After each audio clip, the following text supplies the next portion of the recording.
പ്രിയപ്പെട്ട വിദ്യാർത്ഥികളെ നമസ്കാരം. നമ്മൾ ഇന്ന് 10ാം ക്ലാസ്സിലെ കേരള പാഠാവലിയിലെ മണ്ണും മനുഷ്യനും എന്ന ചെറുകഥയിലെ പഠന പ്രവർത്തനങ്ങളാണ് ചെയ്യുന്നത്. കഴിഞ്ഞ ക്ലാസ്സിൽ നമ്മൾ പാഠഭാഗം ചർച്ച ചെയ്തിരുന്നു. ഒന്നാമത്തെ ചോദ്യം, എന്തിനാണ് ആളുകൾ ഇത്രയും വലിയ വീട്? പക്ഷേ അത് തീരുമാനിക്കേണ്ടത് വീട് വെക്കുന്ന ആളാണല്ലോ. ഈ കാഴ്ചപ്പാടിനോടുള്ള നിങ്ങളുടെ പ്രതികരണം എന്ന്. ഉത്തര മാതൃക. വലിയ വീടുകൾ പണിയുന്നത് ഇന്നത്തെ സമൂഹത്തിൽ സർവ്വസാധാരണമാണ്. ചിലർക്ക് അത് ജീവിതത്തിലെ സ്വപ്ന സാഫല്യമാണ്. വിശാലമായ മുറികളും പല സൗകര്യങ്ങളും ഉണ്ടായാലേ ചിലർക്ക് ആശ്വാസകരമായി തോന്നുകയുള്ളൂ. വലിയ വീടുകൾ ആഡംബരത്തിൻ്റെ പ്രതീകമാണ്. സമൂഹത്തിൽ സ്വന്തം നില ഉയർത്തിക്കാട്ടാനുള്ള ശ്രമം, മറ്റുള്ളവരെക്കാൾ താൻ വലിയവനായി എന്ന തോന്നൽ, ഇതൊക്കെയാണ് ചിലർ വലിയ വീടുകൾ പണിയാനുള്ള കാരണം. വലിയ വീടുകൾ വെച്ച് പലരും കടക്കെണിയിലും പെടാറുണ്ട്. പണക്കാർ വലിയ വീട് വെച്ചും ആഡംബര വാഹനങ്ങൾ വാങ്ങിയും തങ്ങളുടെ പ്രൗഢി മറ്റുള്ളവരെ കാണിക്കുന്നു. വലിയ വീട്ടിൽ താമസിച്ചാൽ മാത്രമേ ചിലർക്ക് സുഖം ലഭിക്കുകയുള്ളൂ. ഇതെല്ലാം വെറും തോന്നൽ മാത്രമാണ്. ആർഭാടം പലപ്പോഴും ആപത്താണ്. ഉള്ളതുകൊണ്ട് ഓണം പോലെ കഴിയുക എന്ന ചൊല്ല് നിങ്ങൾ കേട്ടിരിക്കാം. നമ്മൾ ശീലിക്കേണ്ടത് മിതത്വമാണ്. പ്രകൃതി സൗഹൃദമായിട്ടുള്ള വീടുകളാണ് നാം പണിയേണ്ടത്. മരങ്ങൾ അധികം വെട്ടി നശിപ്പിക്കാതെ പ്രകൃതിക്കിണങ്ങിയ വീടുകൾ, അതുപോലെ ജീവിതത്തിൽ മിതത്വം പാലിക്കുകയും ചെയ്യുക. ഓരോ വ്യക്തിക്കും സ്വന്തം ഇഷ്ടങ്ങൾക്കനുസരിച്ച് വീട് പണിയാനുള്ള സ്വാതന്ത്ര്യമുണ്ട്. എന്നാൽ ഈ സ്വാതന്ത്ര്യം പാരിസ്ഥിതികവും സാമൂഹികവുമായ ഉത്തരവാദിത്തങ്ങളെ ഹനിക്കുന്നതായിരിക്കരുത്.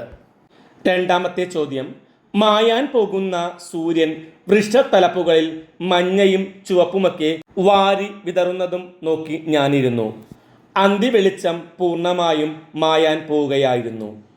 കഥയുടെ തുടക്കത്തിൽ കാണുന്ന ഈ വാക്യങ്ങളിൽ കഥാന്ത്യത്തെക്കുറിച്ചുള്ള സൂചനകളുണ്ടോ? അഭിപ്രായം സമർത്ഥിക്കുക. ഉത്തരമാതൃക. ടി പത്മനാഭൻ്റെ മണ്ണും മനുഷ്യനും എന്ന ചെറുകഥ അതിസമ്പന്നമായ വിദേശ മലയാളിയുടെ ജീവിതാവസ്ഥ യാഥാർത്ഥ്യത്തോടെ അവതരിപ്പിക്കുകയാണ്. കഥയിലെ ആദ്യ വാക്യമാണ് മായാൻ പോകുന്ന സൂര്യൻ വൃക്ഷത്തലപ്പുകളിൽ മഞ്ഞയും ചുവപ്പുമൊക്കെ വാരി വിതറുന്നതും നോക്കി ഞാനിരുന്നു എന്നത്. ഈ വാക്യം കഥാന്ത്യത്തെക്കുറിച്ചുള്ള പരോക്ഷമായ സൂചന നൽകുന്നുണ്ട്. മഞ്ഞയും ചുവപ്പും നിറമുള്ള രശ്മികളും വൃക്ഷലതാദികളും നമ്മുടെ അന്തരീക്ഷത്തിലുണ്ട്. മഞ്ഞ നിറം ശുഭ സൂചനയാണ്. എന്നാൽ ചുവപ്പ് നിറമാകട്ടെ അപകട സൂചനയാണ് പങ്കുവെക്കുന്നത്. ട്രാഫിക്കിലെ മഞ്ഞ ലൈറ്റും ചുവപ്പ് ലൈറ്റും ഇവിടെ ഓർക്കേണ്ടതാണ്. കെ.യു. നായർ എന്ന പ്രവാസി വലിയൊരു മണിമാളിക വെച്ച് ഒറ്റയ്ക്ക് താമസിക്കുകയാണ്. അദ്ദേഹത്തിൻ്റെ ഭാര്യയാകട്ടെ നേരത്തെ മരിച്ചുപോയി. 2 മക്കളുള്ളവർ വിദേശത്താണ്. അവർ നാട്ടിലേക്ക് വന്ന് തൻ്റെ കൂടെ അവസാന കാലത്ത് താമസിക്കുമെന്ന് അയാൾ സ്വപ്നം കാണുന്നുണ്ട്. അദ്ദേഹത്തിൻ്റെ മക്കൾ അയാൾക്കയച്ച കത്ത് കണക്കുകൂട്ടലുകളെല്ലാം തെറ്റിക്കുന്നു. തൻ്റെ മക്കൾ ഒരിക്കലും ഇനി നാട്ടിലേക്ക് വരുന്നില്ല എന്ന വാർത്ത അദ്ദേഹത്തിന് താങ്ങാനാവുന്ന ഒന്നായിരുന്നില്ല. വളരെ ആശിച്ചു വെച്ച ആ വീട്ടിൽ നിന്ന് ഒരു രാത്രി അദ്ദേഹം ഒറ്റയ്ക്ക് ഇറങ്ങിപ്പോവുകയാണ്, എങ്ങോട്ടെന്നില്ലാതെ. തൻ്റെ അവസാന കാലം മക്കളോടും മരുമക്കളോടും പേരക്കുട്ടികളോടൊപ്പം സമാധാനത്തോടും സന്തോഷത്തോടും കഴിയണമെന്ന് ആഗ്രഹിച്ച കെ.യു. നായർ നിരാശയുടെ ഗർത്തത്തിലേക്കാണ് താണു പോകുന്നത്. കഥാന്ത്യത്തിൽ കെ.യു. നായർക്ക് സംഭവിക്കുന്ന ദുരന്തം ആദ്യ വാക്യത്തിൽ തന്നെ പ്രതിഫലിക്കുന്നുണ്ട്. മൂന്നാമത്തെ ചോദ്യം, എവിടെ നോക്കിയാലും ഒരു തരി മണ്ണ് പോലും കാണാൻ കഴിയില്ല. പല നിറങ്ങളിലുള്ള ടൈൽസ് മാത്രം. ഇലകളും പൂക്കളുമൊക്കെ കൊഴിഞ്ഞ് ഈ സ്ഥലം മുഴുവൻ വൃത്തികേടാകുന്നു. എന്നാൽ പിന്നെ ആ മരം അടിവേര് തന്നെ വെട്ടിയിടാമായിരുന്നില്ലേ? കഥാസന്ദർഭങ്ങൾ വർത്തമാനകാല ജീവിത അവസ്ഥകളുമായി എങ്ങനെയെല്ലാം ബന്ധപ്പെടുന്നു? വിശകലനം ചെയ്യുക. മണ്ണും മനുഷ്യനും എന്ന ടി പത്മനാഭൻ്റെ ചെറുകഥയിൽ കഥാകൃത്തിൻ്റെ അയൽവാസിയായ കെ.യു. നായരുടെ വ്യത്യസ്തമായ ജീവിത വീക്ഷണമാണ് അവതരിപ്പിക്കുന്നത്. വിശാലമായ ഒരു പറമ്പാണ് കെ.യു. നായർ വീട് വെക്കാനായി വാങ്ങുന്നത്. വീട് വെക്കാനായി അവിടുത്തെ ധാരാളം മരങ്ങൾ മുറിച്ചു മാറ്റി. വലിയൊരു ബംഗ്ലാവാണ് അദ്ദേഹം പണിതത്. മുറ്റം മുഴുവനും ഇന്റർലോക്ക് ടൈലുകൾ പതിപ്പിച്ചു. ആധുനിക മലയാളിയുടെ മുഖമാണ് KU നായരിൽ നമുക്ക് കാണാൻ കഴിയുന്നത്. മണ്ണിനോട് അകൽച്ചയുള്ളവരായി ഇന്ന് മലയാളി മാറിയിരിക്കുന്നു. നഗരമായാലും ഗ്രാമമായാലും മുറ്റം നിറയെ ഇന്റർലോക്ക് ടൈലുകൾ പാകി വൃത്തിയായി സൂക്ഷിക്കുന്നവരായി മലയാളി മാറി. എടുത്തു പറയേണ്ട മറ്റൊരു സവിശേഷതയാണ് പരിസ്ഥിതിയോടുള്ള മനോഭാവത്തിൽ വന്ന മാറ്റം. മരങ്ങൾ തണൽ നൽകുന്നുണ്ടെങ്കിലും ഇലകൾ വീണ് വീട് വൃത്തികേടാകുന്നു എന്നൊരു ധാരണ മലയാളിക്കുണ്ടായിട്ടുണ്ട്. അതുതന്നെയാണ് കാഴ്ചക്ക് ഏറ്റവും ആനന്ദവും സൗന്ദര്യവും പ്രദാനം ചെയ്തിരുന്ന ചെമ്പക വൃക്ഷം പോലും അയാൾ കോതിയൊതുക്കാൻ കാരണമായത്. ആ കാഴ്ച കഥാകൃത്തിനെ വേദനിപ്പിക്കുന്നുണ്ട്. അതുകൊണ്ടാണ് ആ മരത്തിന്റെ അടിവേര് തന്നെ വെട്ടിയിടാമായിരുന്നില്ലേ എന്ന് KU നായരോട് കഥാകൃത്ത് ചോദിക്കാൻ കാരണം. ഇത് കഥാകൃത്തിനെ രോക്ഷം കൊള്ളിക്കുന്നുണ്ട്. വർത്തമാനകാല ജീവിത അവസ്ഥകളുമായി ഈ കഥാസന്ദർഭങ്ങൾക്ക് ഗാഢ ബന്ധമാണ് ഉള്ളത്. അതിസുന്ദരമായ പ്രകൃതിയെ നശിപ്പിച്ച് മണിമാളികൾ പണിയുന്നവരായി മലയാളി മാറിയിരിക്കുന്നു. മണ്ണും മനുഷ്യനും ചെടികളും എല്ലാം സമഭാവനയോടെ സാഹോദര്യത്തോടെ നിലനിന്നാൽ മാത്രമേ നമ്മുടെ പരിസ്ഥിതി സുന്ദരമായി തീരുകയുള്ളൂ. മുറ്റം നിറയെ ഇന്റർലോക്ക് കട്ടകൾ വിരിക്കുമ്പോൾ പച്ചപ്പും സൂക്ഷ്മജീവികളും ഫലവൃക്ഷങ്ങളുമെല്ലാം ഒന്നോടെ നശിച്ചു പോകും. എന്ത് സംഭവിച്ചാലും വേണ്ടിയില്ല, താൻ മാത്രം ജീവിച്ചാൽ മതി എന്നാണ് മനുഷ്യന്റെ കാഴ്ചപ്പാട്. മനുഷ്യൻ മാത്രമല്ല ഭൂമിയുടെ അവകാശി. എല്ലാ ജീവജാലങ്ങളും ഭൂമിയുടെ അവകാശികൾ തന്നെയാണ്. മണ്ണും മനുഷ്യനും എന്ന കഥയിലെ സന്ദർഭങ്ങളും സംഭാഷണങ്ങളും ഇന്നത്തെ സമൂഹത്തിൽ പ്രകൃതിയിൽ നിന്ന് മണ്ണിൽ നിന്ന് മനുഷ്യൻ എത്രത്തോളം അകന്നുപോയി എന്നതിൻ്റെ നേർക്കാഴ്ചയാണ് അവതരിപ്പിക്കുന്നത്. 4-ാമത്തെ ചോദ്യം. ഞാൻ ഇവിടെ വരുമ്പോൾ അന്ന് കൊച്ചിയിലെ എൻ്റെ ജോലിയിൽ നിന്ന് റിട്ടയർ ചെയ്തപ്പോഴാണ് ഈ സ്ഥലം മുഴുവൻ ഒരു വലിയ കാട് പോലെയായിരുന്നു. എനിക്ക് തൃപ്തിയായി. വേണ്ട, എനിക്കെപ്പോഴും നല്ല കാറ്റും വെളിച്ചവും വേണം, വൃത്തിയും. ഈ മരങ്ങളൊക്കെ ഇവിടെ സ്ഥലമാകെ ഇരുട്ടും പരത്തി. വേണ്ട വേണ്ട. സന്ദർഭങ്ങളിലെ 2 കഥാപാത്രങ്ങളുടെയും മനോഭാവങ്ങൾ വിശകലനം ചെയ്ത് നിരീക്ഷണങ്ങൾ അവതരിപ്പിക്കുക. ടി പത്മനാഭന്റെ മണ്ണും മനുഷ്യനും എന്ന ചെറുകഥ പ്രകൃതിയും മനുഷ്യനും തമ്മിലുള്ള സ്നേഹബന്ധത്തിൻ്റെ കഥ പറയുകയാണ്. ജോലിയിൽ നിന്ന് റിട്ടയർ ചെയ്ത കഥാകൃത്ത് കൊച്ചിയിൽ നിന്ന് മാറി ഗ്രാമത്തിൽ ഒരു വിശാലമായ പറമ്പ് വാങ്ങി അതിൽ വീട് വെക്കുകയാണ്. പ്രകൃതിക്കിണങ്ങിയ രീതിയിലാണ് അദ്ദേഹം വീട് വെക്കുന്നത്. എന്നാൽ അദ്ദേഹത്തിൻ്റെ അയൽക്കാരനായി പ്രവാസിയായ KU നായർ എത്തുന്നു. വിശാലമായ പറമ്പാണ് അദ്ദേഹവും വാങ്ങിയത്. ധാരാളം വൃക്ഷങ്ങളുള്ള ഒരു പറമ്പ്. എന്നാൽ വലിയൊരു മണിമാളിക പണിയുന്നതിനായി അതിലെ വൃക്ഷങ്ങളെല്ലാം അയാൾ വെട്ടിമാറ്റുകയാണ്. കഥാകൃത്താകട്ടെ ഒരു പ്രകൃതി സ്നേഹിയാണ്. സ്വന്തമായി ഭക്ഷണമുണ്ടാക്കി കഴിക്കുന്നു. ജൈവ പച്ചക്കറികളാണ് അദ്ദേഹം കഴിക്കുന്നത്. ശാന്തമായ അന്തരീക്ഷമാണ് കഥാകൃത്ത് ആഗ്രഹിക്കുന്നത്. നഗരത്തിൻ്റെ ബഹളങ്ങളിൽ നിന്നുള്ള ഒരു ഒളിച്ചോട്ടമായിരുന്നു അദ്ദേഹത്തിൻ്റെത്.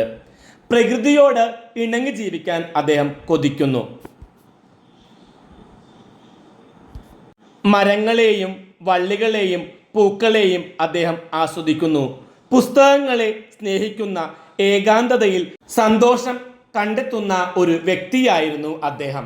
എന്നാൽ KU നായരുടെ മനോഭാവം ഇതിന് നേർ വിപരീതമായിരുന്നു. നല്ല കാറ്റും വെളിച്ചവും വൃത്തിയുമാണ് അയാൾ ആഗ്രഹിക്കുന്നത്. അതിനായി സ്ഥലത്തെ മരങ്ങൾ മുഴുവൻ വെട്ടിക്കളയുന്നു. മരങ്ങൾ സ്ഥലമാകെ ഇരുട്ട് പരത്തുന്നു എന്നും ഇലകളും പൂക്കളും വീണ് സ്ഥലം വൃത്തികേടാകുന്നു എന്നും അദ്ദേഹം പരാതിപ്പെടുന്നുണ്ട്. മുറ്റം നിറയെ ടൈൽ പാകുന്നതും കൂറ്റൻ മരങ്ങൾ മുഴുവൻ വെട്ടിമാറ്റുന്നതും അദ്ദേഹത്തിൻ്റെ പ്രകൃതിയോടുള്ള മനോഭാവത്തിൻ്റെ പ്രതിഫലനമാണ്. പ്രകൃതിയോട് ഇണങ്ങി ജീവിക്കാൻ KU നായർ ഇഷ്ടപ്പെടുന്നില്ല. വൃക്ഷലതാദികളെ ശത്രുവായിട്ടാണ് അദ്ദേഹം കാണുന്നത്. കഥാകൃത്താകട്ടെ പ്രകൃതിയെ അതിൻ്റെ തനിമയോടെ സ്നേഹിക്കുകയും ആസ്വദിക്കുകയും ചെയ്യുമ്പോൾ KU നായർ പ്രകൃതിയെ തൻ്റെ സൗകര്യങ്ങൾക്കും ഇഷ്ടങ്ങൾക്കും അനുസരിച്ച് മാറ്റാൻ ശ്രമിക്കുന്ന പ്രകൃതിയോട് അന്യവൽക്കരിക്കപ്പെട്ട ഒരു വ്യക്തിയാണ് എന്ന് പറയാം. ലാളിത്യം, സൗന്ദര്യബോധം, സമഭാവന, പ്രകൃതിയോടുള്ള മമത എന്നീ മൂല്യങ്ങളൊന്നും അയാളിൽ നമുക്ക് കാണാൻ സാധിക്കില്ല. വ്യവസായ യുഗത്തിൽ ജീവിക്കുന്ന അദ്ദേഹത്തിന് ധനസമ്പാദനം മാത്രമാണ് ഏക ലക്ഷ്യം. അഞ്ചാമത്തെ ചോദ്യം, പ്രമേയം, ആഖ്യാന രീതി, ഭാഷ എന്നിവ പരിഗണിച്ച് മണ്ണും മനുഷ്യനും എന്ന കഥക്ക് നിരൂപണം തയ്യാറാക്കുക. ആധുനിക മലയാളിയുടെ മനോഭാവങ്ങളിലും കാഴ്ചപ്പാടുകളിലും വന്ന മാറ്റങ്ങളെ അവതരിപ്പിക്കുന്ന ഒരു ചെറുകഥയാണ് ടി പത്മനാഭന്റെ മണ്ണും മനുഷ്യനും. ഇതൊരു പരിസ്ഥിതി ചെറുകഥയാണ്. പ്രകൃതിയും മനുഷ്യനും തമ്മിലുള്ള സങ്കീർണമായ ബന്ധത്തെയും ഈ കഥ അവതരിപ്പിക്കുന്നുണ്ട്. പ്രകൃതിയോട് ഇണങ്ങി ജീവിക്കാൻ ആഗ്രഹിക്കുന്ന കഥാകൃത്തും പ്രകൃതിയെ തൻ്റെ സൗകര്യങ്ങൾക്കായി വെട്ടിമുറിക്കുകയും കൃത്രിമത്വത്തിൽ ആനന്ദം കണ്ടെത്തുകയും ചെയ്യുന്ന അയൽക്കാരനായ ബംഗ്ലാവിൻ്റെ ഉടമ KU നായരുമാണ് ഈ കഥയിലെ പ്രധാന കഥാപാത്രങ്ങൾ. രണ്ടുപേരും വിപരീത ധ്രുവങ്ങളിൽ കഴിയുന്നവരാണ്. ആധുനിക മനുഷ്യന്റെ പ്രകൃതിയോടുള്ള അകൽച്ച, പാരിസ്ഥിതിക ബോധമില്ലായ്മ, ഉപരിപ്ലവമായിട്ടുള്ള ജീവിത ശൈലികൾ, മനുഷ്യബന്ധങ്ങളിലെ ശൂന്യത, തലമുറകൾ തമ്മിലുള്ള അകലം എന്നിവയെല്ലാം ഈ കഥ ചർച്ച ചെയ്യുന്നുണ്ട്. മരങ്ങളെയും ചെടികളെയും മറ്റും ശത്രുക്കളായി കാണുന്ന വ്യക്തിയാണ് KU നായർ. അദ്ദേഹത്തിൻ്റെ ഭാര്യ മരിച്ചുപോയി. 2 ആൺമക്കളുണ്ട്. അവർ അമേരിക്കയിൽ പഠനത്തിൽ ഏർപ്പെട്ടിരിക്കുകയാണ്. ധാരാളം പണമുള്ളതുകൊണ്ട് നഗരത്തിൽ അദ്ദേഹത്തിന് കുറേ വീടുകൾ ഉണ്ടായിരുന്നു. എന്നാലും തൻ്റെ അവസാന കാലത്ത് ഈ മണിമാളികയിൽ തൻ്റെ മക്കൾക്കും പേരക്കുട്ടികൾക്കുമൊപ്പം സന്തോഷത്തോടെ ജീവിക്കണമെന്ന് അയാൾ ആഗ്രഹിച്ചിരുന്നു. എന്നാൽ മക്കൾ ഇങ്ങോട്ട് വരുന്നില്ല എന്നറിഞ്ഞപ്പോൾ അദ്ദേഹത്തിന് താങ്ങാൻ കഴിയുന്നില്ല. പരിസരവാസികളോട് പോലും അടുപ്പം പുലർത്താത്ത അദ്ദേഹം കഥാവസാനത്തിൽ കഥാകൃത്തിനോട് സൗഹൃദം കാണിക്കുന്നുണ്ട്. KU നായരെ ആശ്വസിപ്പിക്കാനായി കഥാകൃത്ത് പലതും പറയുന്നുണ്ട്. എന്നാൽ അടുത്ത ദിവസം പ്രഭാത സവാരി കഴിഞ്ഞ് വരുന്ന കഥാകൃത്ത് അറിയുന്നത് KU നായർ തലേന്ന് രാത്രി അവിടം വിട്ട് പോയി എന്നതാണ്. ഒന്നും പറയാതെ എങ്ങോട്ടോ യാത്ര തിരിച്ചു. ലളിതമായ ഭാഷയിൽ മനോഹരമായി കഥ പറയുകയാണ് ടി പത്മനാഭൻ ഈ ചെറുകഥയിൽ. പ്രകൃതി വർണ്ണനകളിൽ കാവ്യാത്മകമായ ഒരു ശൈലി കാണാൻ സാധിക്കും. മറയാൻ പോകുന്ന സൂര്യൻ വൃക്ഷത്തലപ്പുകളിൽ മഞ്ഞയും ചുവപ്പുമൊക്കെ വാരി വിതറുന്നതും ഇതുപോലെയുള്ള പ്രയോഗങ്ങൾ ഇതിന് ഉദാഹരണമാണ്. ഭാഷയുടെ മിതത്വം, കൃത്യതയും കഥയുടെ ആശയങ്ങളെ വ്യക്തമായി സംവേദനം ചെയ്യാൻ സഹായിക്കുന്നുണ്ട്. വളരെ ശക്തമായ ഒരു പ്രമേയം, ആകർഷകമായ ആഖ്യാന രീതി, ലളിതവും കാവ്യാത്മകവുമായ ഭാഷ എന്നിവ ശ്രദ്ധേയമാണ്. വർത്തമാനകാല സമൂഹത്തിൻ്റെ നേർക്കുള്ള ഒരു കണ്ണാടിയാണ് ഈ ചെറുകഥ എന്ന് പറയുന്നതിൽ തെറ്റില്ല. ആറാമത്തെ ചോദ്യം, ചത്ത പോലെ ഉറങ്ങി എന്ന ശൈലി സന്ദർഭത്തിന് നൽകുന്ന സവിശേഷ അർത്ഥമെന്ത്? ഇത്തരത്തിലുള്ള നിരവധി ശൈലികൾ പ്രയോഗത്തിലുണ്ടല്ലോ. വിവിധ ശൈലികൾ കണ്ടെത്തി ആശയം വിശദീകരിച്ച് പതിപ്പ് തയ്യാറാക്കുക. ചത്ത പോലെ എന്നാൽ മരിച്ച പോലെ എന്നർത്ഥം. ചത്ത പോലെ ഉറങ്ങി എന്ന് പറയുമ്പോൾ മരിച്ചതുപോലെ ഉറങ്ങി എന്നർത്ഥം. അസ്വസ്ഥതകളോ ചിന്തകളോ ഇല്ലാതെ വളരെ ഗാഢമായും ശാന്തമായും ഉറങ്ങി എന്ന സവിശേഷമായ അർത്ഥമാണ് സന്ദർഭത്തിന് ഉള്ളത്. ചത്ത പോലെ എന്ന പ്രയോഗം ഇവിടെ മരണത്തെ സൂചിപ്പിക്കുന്നതല്ല. പൂർണ്ണമായ വിശ്രമാവസ്ഥയിൽ ഉറങ്ങി എന്ന അർത്ഥമാണ് സൂചിപ്പിക്കുന്നത്. 2-3 ശൈലികൾ പറയാം. കണ്ണിലെ കരട്, ഉപദ്രവകാരി എന്ന അർത്ഥത്തിലാണ് കണ്ണിലെ കരട് എന്ന് പ്രയോഗിക്കുന്നത്. 5-ാം പത്തി, അവസരവാദി എന്ന അർത്ഥത്തിൽ. അംഗീകാരമില്ലാത്തവന് 7-ാം കൂലി എന്നൊരു ശൈലി മലയാളത്തിലുണ്ട്. അന്യം നിന്ന് പോവുക, അവകാശി ഇല്ലാതെയാവുക.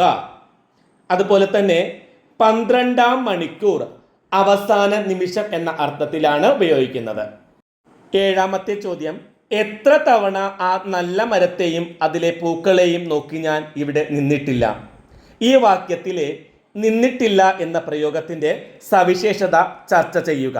ഈ വാക്യത്തിലെ നിന്നിട്ടില്ല എന്ന പ്രയോഗത്തിന് സവിശേഷമായ ഒരു അർത്ഥതലമാണ് ഉള്ളത്. പ്രത്യക്ഷത്തിൽ നിന്നിട്ടില്ല എന്ന് പറയുമ്പോൾ അവിടെ നിഷേധ രൂപമാണെങ്കിലും അത് വിപരീതമായ അർത്ഥത്തിലാണ് പ്രയോഗിച്ചിരിക്കുന്നത്. അതായത് എത്രയോ തവണ ആ നല്ല മരത്തെയും അതിലെ പൂക്കളെയും നോക്കി ഞാൻ ഇവിടെ നിന്നിട്ടുണ്ട് എന്ന അർത്ഥമാണ് ലഭിക്കുന്നത്. അനേകം തവണ താൻ ആ മരത്തെ നോക്കി നിന്നിട്ടുണ്ട് എന്ന് നേരിട്ട് പറയുന്നതിനേക്കാൾ ശക്തമായ ഒരു ആശയമാണ് നോക്കി നിന്നിട്ടില്ല എന്ന് പറയുമ്പോൾ കിട്ടുന്നത്. ഇവിടെ അതിശയോക്തിയാണ് പ്രയോഗിച്ചിരിക്കുന്നത്. ഒരു കാര്യം എത്രമാത്രം ആവർത്തിച്ചു അല്ലെങ്കിൽ എത്ര തീവ്രമായി അനുഭവിച്ചു എന്ന് കാണിക്കാനാണ് നിഷേധ രൂപത്തിലുള്ള പ്രയോഗം കഥാകാരൻ ഉപയോഗിച്ചിരിക്കുന്നത്. ഇത്തരം പ്രയോഗങ്ങൾ ഭാഷയ്ക്ക് ഒരു പ്രത്യേക സൗന്ദര്യവും ഒഴുക്കും നൽകുന്നുണ്ട്. ഈ പ്രയോഗത്തിലൂടെ കഥാകൃത്തിന്റെ പ്രകൃതിയോടുള്ള ആഴമായ ബന്ധത്തെയും സൗന്ദര്യ ആസ്വാദനത്തെയും കൂടുതൽ മിഴിവുള്ളതാക്കി തീർത്തിട്ടുണ്ട്. ഇന്നത്തെ ക്ലാസ് നമുക്ക് ഇവിടെ അവസാനിപ്പിക്കാം. മറ്റൊരു ക്ലാസ്സുമായി കാണും വരെ എല്ലാവർക്കും നന്ദി, നമസ്കാരം.